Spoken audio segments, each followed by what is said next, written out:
help. You said that it would hurt rural Maine.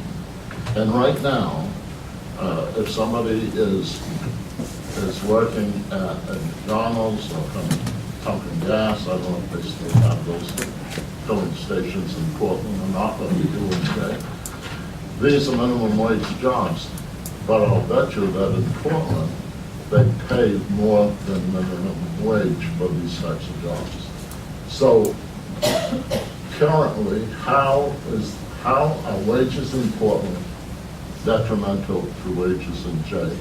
How would increasing the minimum wage in the northern area affect my rural area? I don't understand what the correlation is. Can you explain your statement?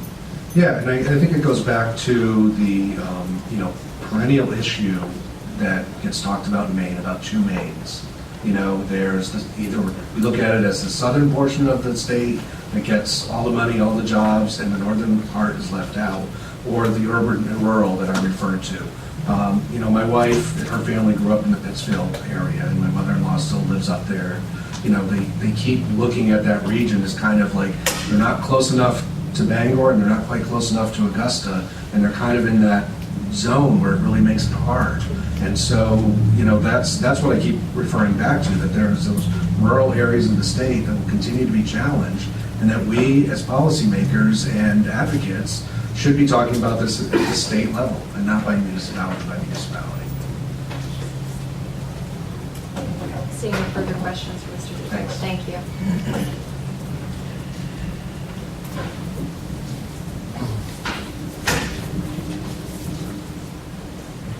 Good afternoon, Representative Herbig and members of the Joint Standing Committee on Labor, Commerce, Research, and Economic Development. My name is Peter Gore. I'm Vice President for Advocacy at the Maine State Chamber of Commerce. This is one of those policy questions that I've spoken to you of before.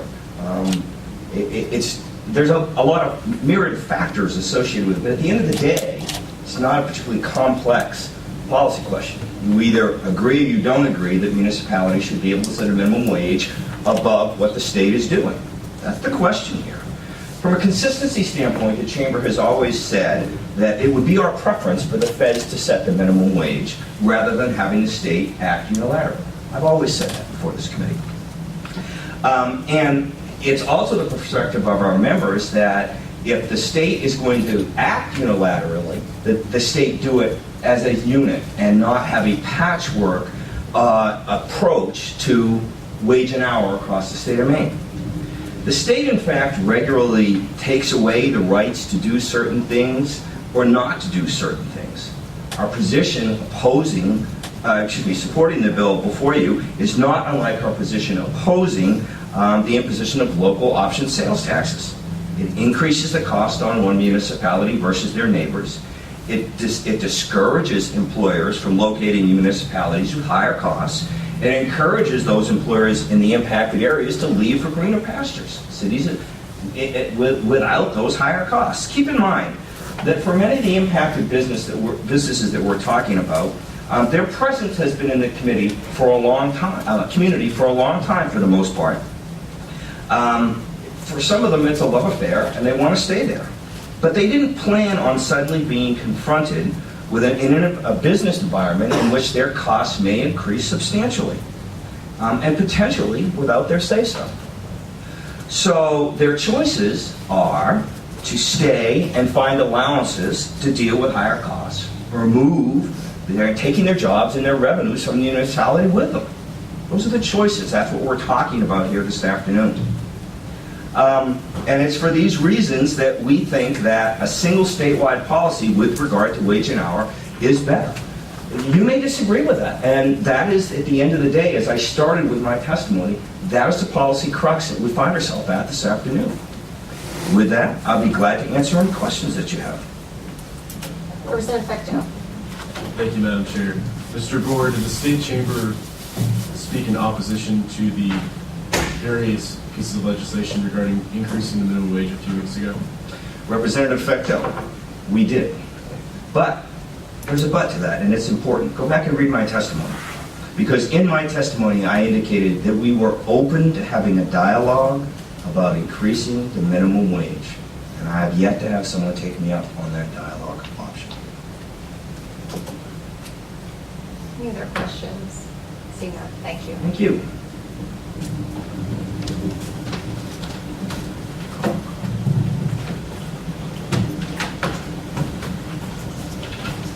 It's almost good evening, but I won't get there yet.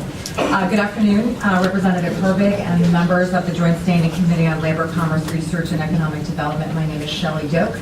I live in Reedfield. I'm the Executive Director of the Maine Grocers and Food Producers Association, and I am going to echo I will not repeat, but I do echo the statements of Senator Cushing and the other proponents of this bill. Certainly, we feel that this is the forum for a state minimum wage. It needs to be here, decided by the legislature. And yes, Representative Fecteau, we did, similar to the others, we did speak in opposition to the minimum wage bills, but similar to Mr. Gore, one of our primary objections was the indexing.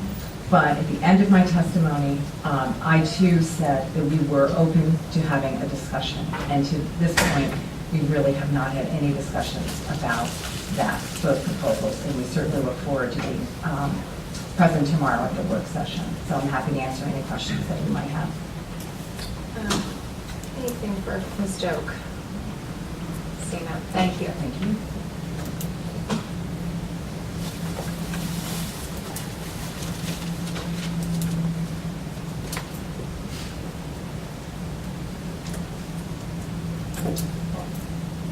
No one else wishes to testify in opposition? Or, excuse me, as a proponent? All right, we will now move to opposition. And the first person to testify will be given an unlimited amount of time, then we'll move to the 3-minute clock. So, whoever. Go for it. Welcome.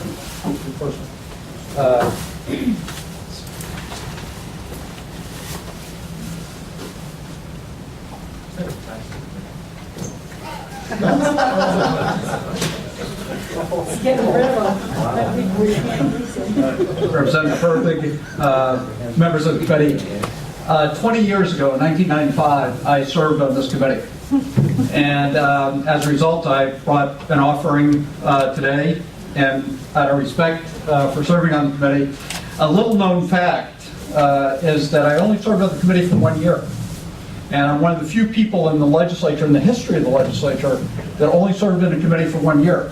And the Speaker of the House at the time was so displeased with my performance on the committee that he removed me after a year. So I'm pleased to come back, even though I had a short tenure on this committee and had the opportunity to be here today. I'd also say in 2003, I was the Senate Chair of the Health and Human Services Committee. And Representative Campbell was a first-term legislator at that time. And I assure you, he is far more diplomatic now than he was in 2003. So whatever positive influence I had on him, I hope that you'll give me some credit for that. But thank you for allowing me to be here today. And obviously I speak in opposition to this bill. There's already been a number of references to Portland. We are in the process of establishing a minimum wage in the city of Portland, and we expect by mid-June we will pass a minimum wage in the city council, and that it will be approved. The reason that we are pursuing a minimum wage may not be for some of the reasons that you believe. Some people say it's because of lack of federal action, and maybe it's because of lack of state action. But in fact, the reason that we are pursuing a minimum wage in Portland is because there's a growing recognition across the country that economies are different. And one minimum wage at the federal level or at the state level does not satisfy what the economy is looking for at the local level. And increasingly, and you see the handout that I provided for you, not only states, but municipalities across the country are stepping up and recognizing the fact that they have to address and enforce minimum wage issues because their local economies dictate their taking that type of action. So I'm not here to say that I'm frustrated with the state government or with the federal government. What I'm here to say is that since I have been mayor of Portland, I have visited 45 businesses in the last 2 years in Portland. 45. to a business, the biggest single complaint that they have is lack of workforce. They can't find workers. And we have struggled, not only with business development, but in order to attract people to the city of Portland, and all the research that shows in those communities in San Francisco and other parts of the country where they have done research where a minimum wage has been increased, has showed that it has attracted workers. And it has not done many of the things that previous speakers have talked about in terms of either job loss, and you'll see the research that I handed out, and it does in fact attract workers to businesses. We need more workers in Portland and in the greater Portland area, and we believe by increasing the minimum wage that we will attract workers and attract businesses to the city. Secondly, and this goes almost without saying, but I will say it anyway, the cost of living in Portland is significantly different than other parts of the state of Maine. And you see the final page of what I handed out to you, recent chart about the housing market in the state of Maine. The low end, Washington County, the median price house in Washington County, $79,400. The median housing price in Cumberland County, $225,000. So it is incumbent, it's our responsibility in Portland to not only make sure that people can work in the city, but that they can also live in the city. And so we need to look at increasing the minimum wage because out of a sense of fairness, we want people to be able to work in the city, but we also want people to be able to live in our city. And this is good news and it's bad news. Our vacancy rate, 60% of the people in the city of Portland rent. Our vacancy rate is between 0 and 1%. A one-bedroom apartment in Portland can go for $1,000 a month. You cannot work for 40 hours a week and get paid $7.50 an hour and hope to live in the city of Portland. So we're doing it, again, not out of frustration, not saying anything about the legislature, but also because we believe it makes good economic sense and because we think we'll attract workers, and we also believe in a social responsibility that people that work in the city should be able to live in the city. Another thing, just very quickly, and other people have already said this, I'm gratified to be here today. There had been maybe some disagreement as to whether or not we had the authority to do this in Portland, and Senator Cushing has been very clear that we now have the authority to do this. There's not a legal question about whether or not we can do this, and this bill today speaks to the fact that we do have the authority in Portland. And I think that one of the previous speakers from the chamber, the second one, not the first one, framed the issue well. This strikes to the heart of local control. And does this legislature believe that we as a city and a municipality should have the right and the responsibility of enacting a local ordinance, or is the state going to step in and preempt us from having that opportunity? And I'd be more than happy to answer any questions you have about enforcement. We have spent a year talking about enforcement, about how we're going to pay for this, and I've never found too many workers that have been confused about how much they're paid.